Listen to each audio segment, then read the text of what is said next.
What is it about buildings that we need to sort of measure to understand better? The built environment is considered usually the second largest source of greenhouse gas emissions. I actually think it's worse than that because we're not currently tracking refrigerant loss as closely as we probably should be. But whether it's first or second, it doesn't matter. It's a huge source, right? And if you go to major cities, you will find that it's not the second largest, it's super dominant. So in New York City, over 70% of the emissions last year actually came not from transportation or agriculture, it came from the heating and cooling the buildings in the city. So it's more than all the cars driving around, all the taxis driving around New York City? In New York City, absolutely. So if we electrified all the vehicles in New York City, we still are emitting 70% the same? That's correct. Okay, so let's get very practical. I got a building in New York City, so that's where you're based. Talk to us about what happens when you deploy your platform into that building. A lot of what we're doing is actually bringing techniques and technologies that we have used on power plants for a long time. They measure their emissions, they scrub their exhausts, they fix their leaks,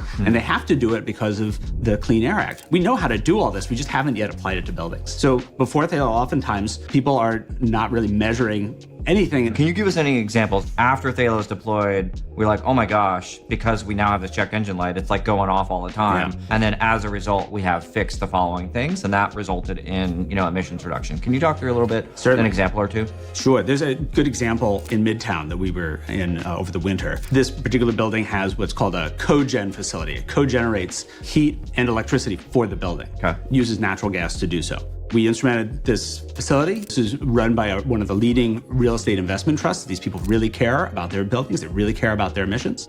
After we instrumented it, we found combined a leak that was the equivalent of 38,000 metric tons of CO2 per year. Wow. And that was an unforced error. And it's not even a leak that you would traditionally consider. It got all the way to where it should be.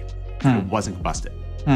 And unless you're looking at your actual emissions, you'll never smell it. It goes up the exhaust. So we enabled them to save 38,000 tons. You say, that's a lot. And the answer is, yeah, it is a lot. Most buildings' footprints from their combustion is less than that.